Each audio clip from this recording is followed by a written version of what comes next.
제17장. 흠이나 악질 있는 소와 양은 아무것도 내 하나님 여호와께 드리지 말지니 이는 내 하나님 여호와께 가증한 것이 됨이니라. 내 하나님 여호와께서 내게 주시는 어느 성 중에서든지 너희 가운데 어떤 남자나 여자가 내 하나님 여호와의 목전에 악을 행하여 그 언약을 어기고 가서 다른 신들을 섬겨 그것에게 절하며 내가 명령하지 아니한 이럴 성신에게 절한다 하자. 그것이 네게 알려짐으로 네가 듣거든 자세히 조사해 볼지니 만일 그 일과 말이 확실하여 이스라엘 중에 이런 가증한 일을 행함이 있으면 너는 그 악을 행한 남자나 여자를 네 성문으로 끌어내고 그 남자나 여자를 돌로 쳐 죽이되 죽일 자를 2사람이나 3사람의 증언으로 죽일 것이요 한 사람의 증언으로는 죽이지 말 것이며 이런 자를 죽이기 위하여는 증인이 먼저 그에게 손을 댄 후에 뭇 백성이 손을 댈지니라.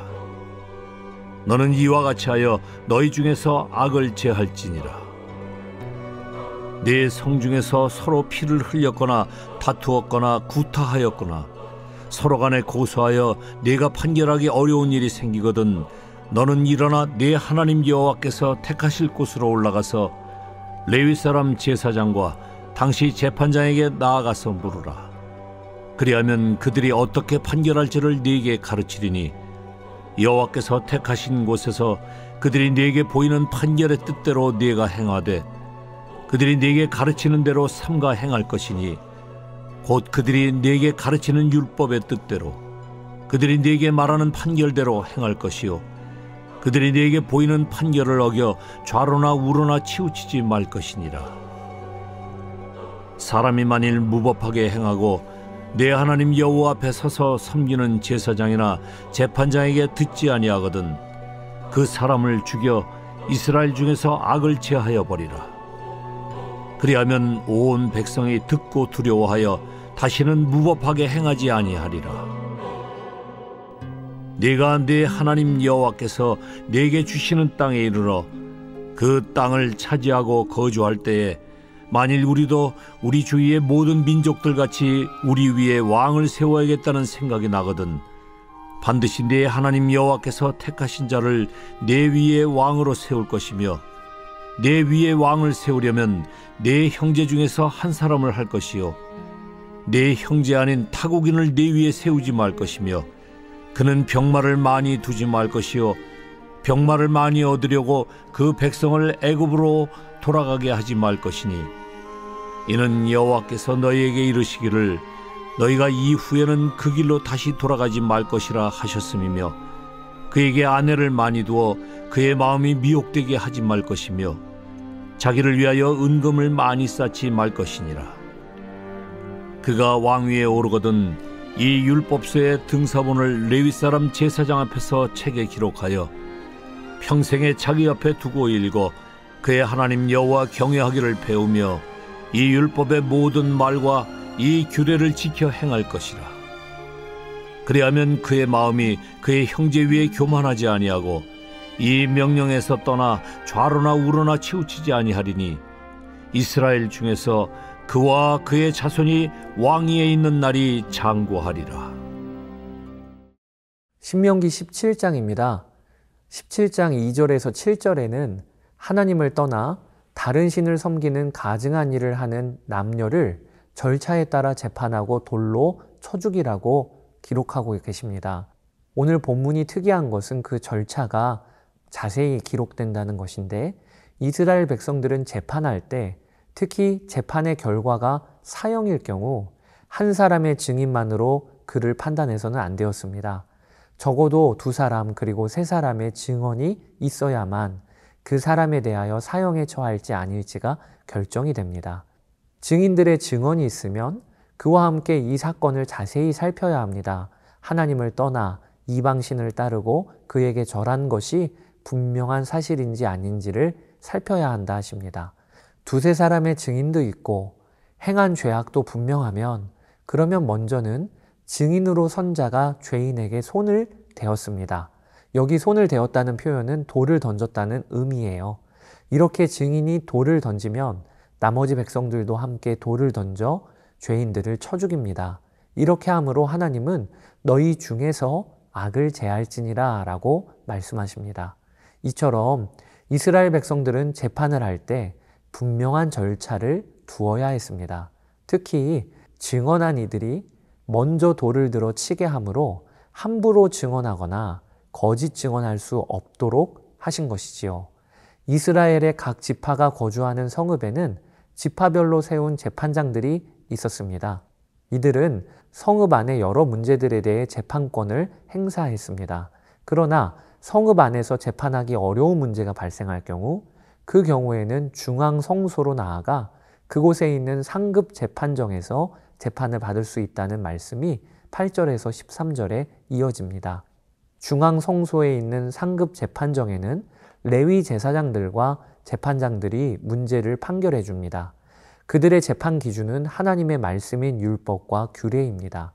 이스라엘 백성들은 율법의 뜻대로 그리고 판결을 받은 대로 행하여 좌로나 우로나 치우치지 말아야 합니다. 만약 그렇지 않으면 그런 사람은 죽임을 당했습니다. 하나님은 이렇게 하심으로 온 백성이 듣고 두려워하여 다시는 무법하게 행하지 않도록 하셨습니다. 여기까지 재판장을 세우는 것은 이스라엘 백성들에게 주시는 필수 사항이었습니다. 그러나 이어지는 14절에서 20절까지 왕에 대한 규정은 필수 사항이 아닙니다. 이스라엘에게는 왕을 세우는 일이 선택 사항이었습니다. 그 이유는 하나님이 친히 그들의 왕이 되시기 때문입니다. 하나님은 이스라엘 백성들이 보이지 않으시지만 그 누구보다 실제하신 하나님을 그들의 왕으로 모시고 살기 원하셨습니다. 그래서 후에 백성들이 사무엘에게 왕을 세워달라고 요청할 때 하나님은 다음과 같이 말씀하시는 거예요.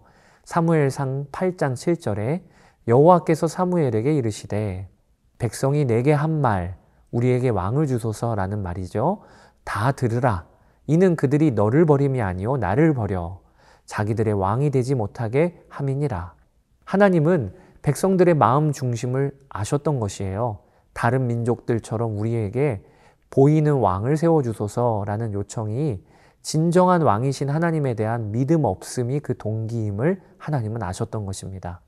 그럼에도 불구하고 하나님은 백성들이 왕을 세워달라 요청할 때 그 요구를 들어주실 것이라고 오늘 신명기에서 말씀하고 계시는 것입니다. 재판장을 세우는 것은 필수사항이지만 왕을 세우는 것은 백성들의 요구에 따른 하나님의 선택적인 허용이었던 것입니다. 대신 하나님은 왕을 세우되 몇 가지 요구 조건을 다십니다. 첫 번째, 이스라엘 백성 중 내가 택한 자를 세울 것이라 라고 하는 것이고요. 두 번째, 누구든 왕으로 세워지면 병마를 많이 두지 말라, 즉 군사를 의지하여 나라를 경영하지 말라는 뜻이지요. 세 번째, 아내를 많이 두거나 은금을 많이 쌓아두지 말라 라고 하나님은 조건을 내걸으세요. 여기까지는 소극적인 규례들입니다. 하지 말라는 규례. 그리고 왕에게 주어질 적극적인 규례가 하나 있습니다. 그것이 왕으로 세워진 자는 하나님의 율법을 직접 기록해야 한다는 것입니다. 그리고 그것을 평생 옆에 두고 읽고 하나님 경외하기를 배우며 그 율법과 규례를 지켜 행하라고 하십니다. 이렇게 하면 하나님은 세우신 왕과 그의 자손이 왕위에 있는 날이 장구할 것이라고 하세요. 하나님께서 친히 그 왕위를 굳건히 세워주시겠다는 것입니다. 사랑하는 여러분, 오늘 본문을 통해 우리가 알게 되는 게 있어요. 하나님은 우리의 우매한 요구에도 응답하시는 분이라는 겁니다. 오늘 본문에도 너희들이 왕을 세워줄 것을 요구할 것인데 하나님은 그것을 허용하시는 거예요. 우매한 요구에도 그것에 대하여 응답하시는 분이 하나님이시라는 거죠. 우리도 지금 기도하는 많은 내용 중에 어떤 것들은 우리에게 결국은 유익하거나 좋지 않은 것들이 얼마나 많을까요? 우리는 다 모르죠. 그럼에도 불구하고 하나님은 우리의 우매한 요구를 하나님의 선으로 바꾸어 기도에 응답해 주시는 분이십니다. 이렇게 하심은 오직 그분의 사랑 때문에 그런 것이지요. 자식을 사랑하는 부모가 자식의 지혜롭지 못한 요구에도 항상 선한 것으로 그 요구에 대한 응답을 베풀어 주시는 것처럼 마찬가지로 오늘 본문에 담긴 하나님이 백성들을 향한 마음이 그렇다는 생각이 듭니다. 너희들이 왕을 요구하였느냐? 내가 허락하겠다. 하지만 내가 이런 왕을 세워 그가 나를 경외함으로 너희들이 진짜 왕은 나임을 알게 하겠다. 이게 신명기 17장에 담겨 있는 하나님의 마음입니다.